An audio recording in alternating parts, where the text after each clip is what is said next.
y algo que vengo escuchando, no sé si a diario, pero de manera recurrente. Por eso estamos en comunicación con Anabela Serventi, ella es licenciada en psicología, para tratar un tema que, reitero, lo vengo escuchando ya con una frecuencia importante y dije, bueno, esto hay que charlarlo. ¿Qué pasa cuando uno tiene un vínculo, por ejemplo, con una persona que es poco cariñosa, poco demostrativa, y que después quizás muchas acciones de uno las justifica en que no recibió o no tenía el cariño de tal persona como corresponde? Anabela, ¿cómo estás? Cristian Romero te está saludando, muy buenas tardes. Tardes. Sí, un gran tema, ¿no? Es verdad que se está hablando mucho de esto últimamente. Se habla mucho y lo que decía, y siento como que muchos justifican algún accionar con no tuve el cariño, porque no solo hablo de parejas, porque puede ser vínculo afectivo de padre, madre, no sé, hermanos. No, mis hermanos como era el más chiquito me dejaban de lado. Y muchos se justifican en eso, ¿no? Mi papá no era cariñoso, entonces yo no soy cariñoso con mis hijos. Pero me... Sí, exacto. Hay algo ahí, ¿no? Con el lenguaje del amor y demás, digo, para prestar atención. Mira, es cierto esto de que hay personas que demuestran el afecto por ahí en menos de lo que alguno puede estar acostumbrado, ¿no? Ujú. Pero ahí tenemos que tener en cuenta distintas cuestiones, ¿no? Digo, si cuando yo conocí a esa persona ya era poco afectiva o fue algo que empezó a pasar con el paso del tiempo, ¿no? Digo, no es lo mismo. Si yo ya te conocí de esa manera, ¿qué me estoy cobrando después? Si yo ya te conocí así, ¿no? Digo, y lo que pasa con mis expectativas ahí, ¿no? Y el tema es qué pasa si la persona deja de ser afectuosa a lo largo del tiempo. Ahí tenemos dos historias completamente distintas, ¿no? Ajá, sí, totalmente. Me vino a la mente cuando dijiste esto una frase de una canción de Arjona que dice lo que te gustó de mí hoy te provoca llanto. Exacto, sí, exacto. Bueno, es que la etapa del enamoramiento es fatal, ese subidón químico, ¿viste? Esa etapa hace que distorsionemos un montón de cosas y que en muchos casos además nos enamoremos de la idea que tenemos de la otra persona y no de lo que la persona es. Perdemos absolutamente el criterio de realidad en ese momento, ¿no? Y Ujú, ahí empieza a tejerse algo que con el paso del tiempo puede ser un poco peligroso. ujú. A mí me da la sensación, y me podés corregir tranquilamente porque vos sos la profesional, que todos nos ponemos un poco en jueces, ¿no? Y tratamos de echarle la culpa al otro.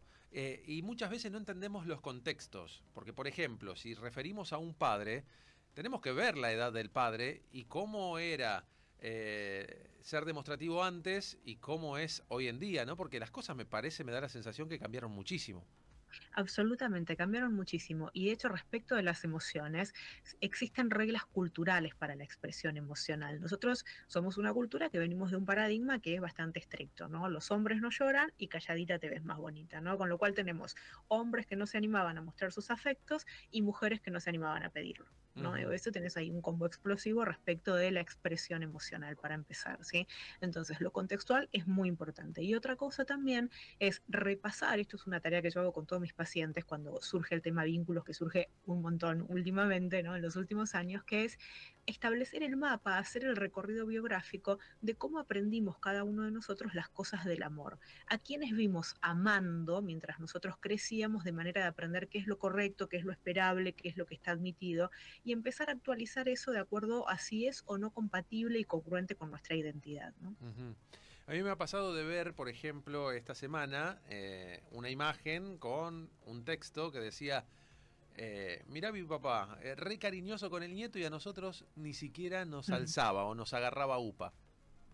Sí, es verdad, esas cosas aparecen, ¿no? Y además aparece el tema de los permisos, ¿no? Digo, cuando los abuelos dan permisos a los nietos que los hijos nunca tuvieron, ¿no? Claro, Y sí. es cierto que se van actualizando y además es cierto que no deja de ser el hijo del otro y la responsabilidad es del otro, ¿no? Entonces, come todas las golosinas que quieras, que si te duele la panza después es responsabilidad de tu padre, no mía, Claro, ¿no? claro. Digo, también aparece algo de eso, que pueden disfrutarlo desde otra manera, ya habiendo criado ellos en otro momento. Ujú. ¿Hay forma de tratar esto para aquella gente que le cuesta ser demostrativa? Claro que creo que tiene que empezar por uno. Si uno dice, no, yo la Exacto. verdad no soy demostrativo, pero me gustaría hacerlo, ¿hay forma de ir cambiando, de ir modificando con Sí. terapia? Sí, totalmente. Mira, en principio te cuento que en términos de personalidad, los genetistas ya hace mucho tiempo que establecieron que nosotros somos un 50% herencia genética y un 50% aprendido, ¿sí? Con lo Sí. cual, con ese 50% de aprendizaje, podemos hacer un montón de reeducación en habilidades socioemocionales desde lo terapéutico. Ahora bien, en momentos de altísimo estrés, lo que se va a expresar es la herencia biológica. ¿Por qué? Porque es el atajo más directo de comportamiento para tu cerebro, no lo tiene que armar ni que pensar. ¿No? Entonces, también en situaciones muy difíciles, la persona puede dejar de ser afectiva aunque haya aprendido a hacerlo. Ujú. ¿Se puede ser afectivo o en este caso mostrar el cariño de distintas formas? ¿O hay una sola Sí, forma de mostrarlo? no, no hay una sola forma de mostrarlo. El punto es la compatibilidad entre quien espera esa Ahí está. demostración de afecto y quien lo hace, ¿no? Claro. Digo, porque hay muchas formas, ¿no? Hablamos, por ejemplo, con mis consultantes me gusta mucho hablar de los gestos, ¿no? Por ahí el hecho de que, no sé, vengas a ver una película conmigo, que a vos no te gusta tanto, pero lo haces porque es un gesto, porque en realidad te gusta compartir esa felicidad conmigo, ¿no? Claro. El gesto es una demostración de Ujú, cariño, por ejemplo, ¿no? ujú. Por ejemplo, cuando, no sé, se me ocurre, en estos vínculos de padres, hijos, ¿no? Que yo decía, vengo viendo en estados, en Instagram, en WhatsApp, en distintos estados, que viene como de manera recurrente. Por ejemplo, no sé, si un padre le dice, bueno, no, yo no te demostraba cariño, no te abrazaba, no te alzaba, pero me rompía el lomo para darte de comer, para llevarte al colegio, Sí. para que tengas... eh, se puede entender también de esa manera. Y ahí, ¿quién es el que tiene que entender más? ¿El que está Claro, los reclamando o el que dos. está dando? No, los dos. En realidad ahí hay que tender un puente, ¿no? Porque, a ver, yo puedo llenarte de cosas y darte todo, pero si sos invisible y no estoy viendo tu necesidad, hay algo que no está encastrando bien, ¿no? De ese modo. Entonces, animarnos a preguntar qué necesitas. Todos somos distintos, incluso entre hermanos, ¿no? Digo, los distintos hijos tienen distintas necesidades afectivas también. Ujú, Algunos son más del contacto, otros son más del gesto, otros son más de la presencia distante. Entonces, esto implica conocer al otro. Para tender un puente tenemos que conocernos. Y también tenemos que admitir que a lo largo de los años vamos cambiando, con lo cual tenemos que actualizar las versiones que tenemos de nosotros mismos. ujú. ¿Cuál es la consulta más recurrente en estos temas? ¿De pareja o vínculos, digamos, de padres, madres y demás? Sí, de pareja, De pareja. absolutamente de pareja. Primero porque los vínculos están muy difíciles, las personas están muy defendidas de los vínculos, las relaciones hoy pasan a ser algo que compite contra otros estímulos, el trabajo, la profesión, los amigos, ya no tiene ese lugar preponderante como proyecto de vida una pareja, sino que pasa a competir con todo lo demás. Y establecer esa conjunción de dos códigos culturales que se unen para formar uno tercero y novedoso, que es el de la pareja, es muy complicado en estos tiempos. Ujú. Y la situación actual, vos hablabas de estos tiempos, la situación actual Ujú. puede también poner, digamos, piedras en el camino en una relación amorosa. Eh, Muchísimas, en la cuanto verdad es a que lo muchísimas. económico, el estrés, ¿no? Lo que se genera el día a día. Sí, mira, a ver, con esto no te quiero decir todo tiempo pasado fue mejor, digo, no Ujú, quiero caer en esa falacia que es absurda, ¿no? Pero antes había un montón de cosas que se daban por sentado respecto de la construcción de una relación, ¿no? En principio lo tuyo es mío, ¿no? Lo mío es tuyo, había una pareja, empezaba a crecer el vínculo, después sobrevenía una convivencia o un casamiento, se discutía si se armaba o no una familia con hijos o sin hijos, ¿no? Pero había un devenir que era como más esperable, sí. ¿no? Hoy todo eso no está y genera mucha ansiedad, ¿no? Los proyectos no son claros, no es claro qué está dispuesto a compartir el otro conmigo, genera muchísima ilusión de tener muchas opciones el tema de las aplicaciones de citas, Ujú, nunca sabes si el otro va a volver a estar dispuesto a verte y a salir en una nueva oportunidad, esta cosa de esperar el mensaje, el gosteo, ¿no? Se generan muchísimos ansiógenos novedosos alrededor de los vínculos hoy por hoy. bien. Y ahora me pregunto, ¿cómo podemos ir trabajando esto? Yo lo que noto que, por ejemplo, en lo personal, ¿no? Como que antes había más tiempo para la familia. Como que antes, quizás uno era chico y tenía otras responsabilidades, pero yo sentía como que mi papá y mi mamá tenían más tiempo del que yo tengo hoy para darles a mis hijos, ¿no? Porque uno está constantemente o trabajando o enganchado con esto, con el trabajo, es difícil cortar, digamos, en algún momento del día, pero antes era como que en un momento de la tarde ya era todo familia. Sí, absolutamente. El tiempo es el mismo, lo gestionamos de distinta manera, porque tenemos un montón de obligaciones y un montón de demanda que cumplir. Digo, sobre todo vos, por ejemplo, que trabajás en medios, esto Ujú, exige que vos estés hiperconectado y que además estés comunicando lo que claro. haces, ¿no? Ujú, O la mayor cantidad de tiempo. Entonces vivís como una vida muy desdoblada. La vida que estás viviendo en el ahora, cuando la estás comunicando y enterándote cosas que vas a tener que comunicar dentro de un claro. rato, ¿no? Y Sí, bueno, entonces por totalmente. eso te digo, pasa a ser un estímulo más que compite con muchos otros en tu vida. Y eso, por supuesto, tiene un costo a lo largo del tiempo, ¿no? Ujú. Bueno, ¿y qué le podemos aconsejar bueno, darle un aliciente a esas parejas o a esas personas que la están pasando mal porque notan esto, que falta algo más demostrativo, un poquito más de cariño quizás? Mm. Mira, en principio poner tiempos agendados y fijos de encuentro, ¿no? No sé, todos los sábados nos vamos a caminar o nos vamos al parque o nos vamos a desayunar o a merendar o lo que sea y tenemos una interesante conversación sobre nosotros. ¿Qué decías? ¿Qué te motiva? ¿Qué ya no te gusta y antes te gustaba? ¿Qué cosas crees que cambiaste de vos? Hoy hay incluso juegos de cartas con preguntas que nos ayudan a conocer al otro si nos cuesta formular Ujú, ese diálogo, ¿no? Pero mira, a mis pacientes les digo, es hora de apretar el botón de instalar todas las actualizaciones. Nosotros no somos los mismos que hace 3 años, no somos los mismos que hace 10 años, y a veces una pregunta que es muy cruel, pero que hay que hacerse cada tanto es, si yo te conociera hoy, con cómo sos vos en el mundo hoy, ¿te volvería a elegir, me volvería a enamorar de vos? ujú. Hay mucha gente que esa pregunta no se la hace porque la respuesta es muy dura de aceptar, ¿no? Entonces muchas parejas siguen por inercia, se desconocen. Fíjate que la frase más común que aparece ante una separación es te desconozco. Te desconozco, ¿No? claro.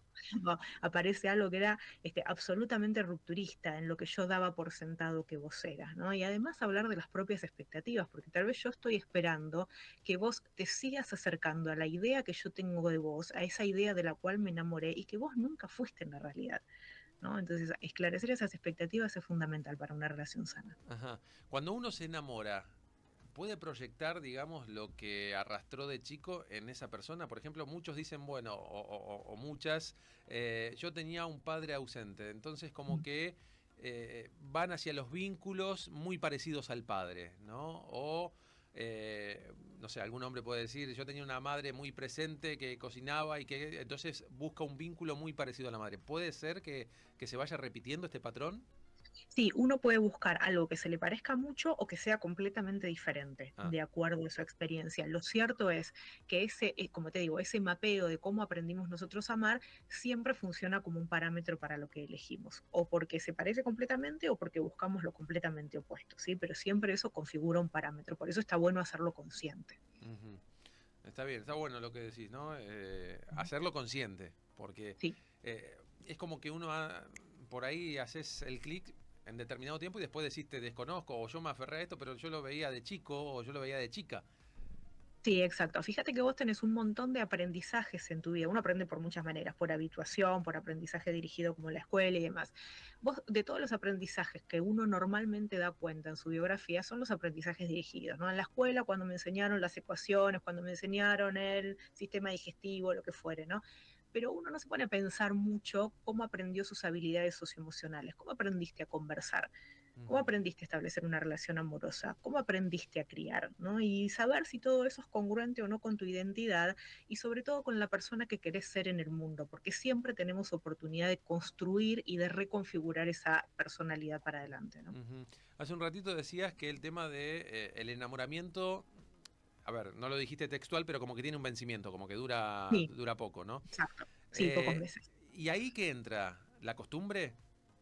Entra, mira, las fases que describen los especialistas en estos temas es la fase de lujuria, la fase de enamoramiento, la fase de atracción y la fase de apego. Y entre cada una de ellas hay una pequeña crisis, ¿no? Ajá. La parte de lujuriosa es donde no puedes dejar de estar en contacto con la otra persona todo el tiempo y es una interferencia para tu día no poder estarlo, ¿no? Ujú, La fase de enamoramiento es la que sobreviene pegadita a esa, y muchas veces se solapan y se confunden, de hecho, que es cuando no hay nadie más maravilloso en el mundo que esa persona, ¿no? Y entras en un montón de puntos ciegos, ¿no? Y ahí es donde ocurren todas las distorsiones y se idealiza a la otra persona y demás.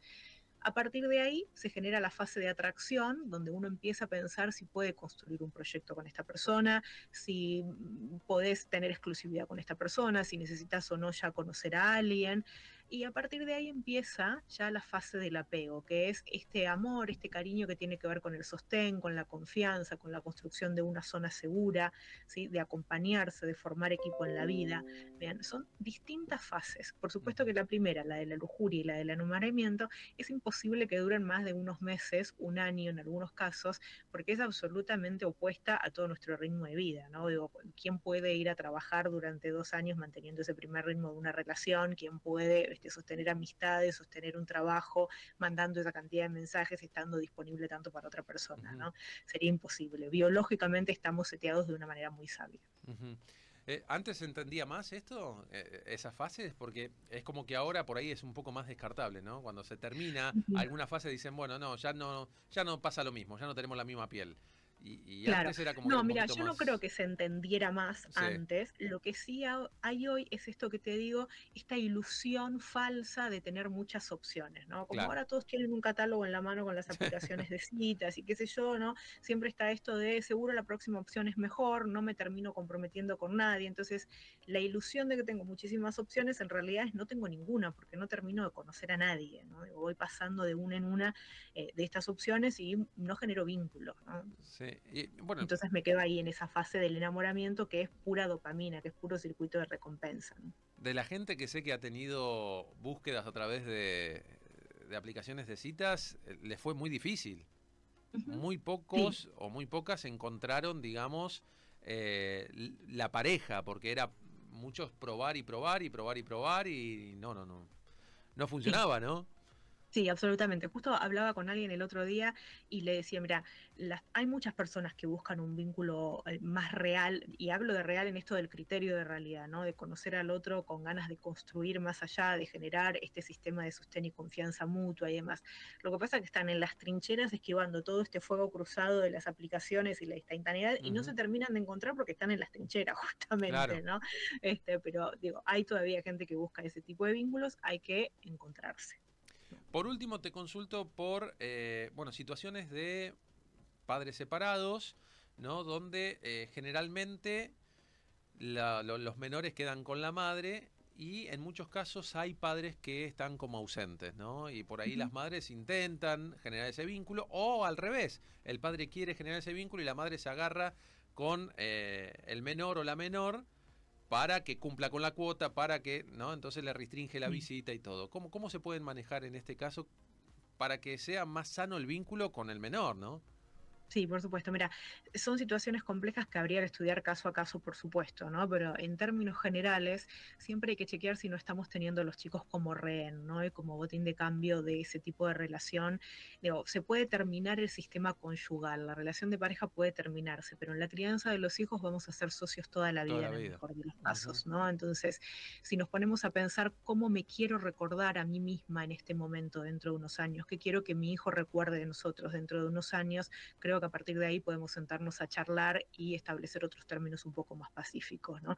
No nos olvidemos de preguntarle a los chicos qué necesitan, porque los chicos muchas veces corren de una casa a la otra y no pueden terminar una tarea o están sentados, no sé, armando un rompecabezas y ya tienen que salir porque los viene a buscar alguien y ujú. eso no ayuda a gestionar sus ansiedades, a educar en la tolerancia a la frustración y en la demora de la gratificación, porque siempre tienen que estar listos para disparar, ¿no? Entonces, preguntémosle a los chicos qué necesitan y establezcamos de ahí una relación lo más sana posible, porque ya te digo, el sistema conyugal se puede terminar, Claro. ¿sí? Pero la parentalidad pasa por otra vía. Ujú.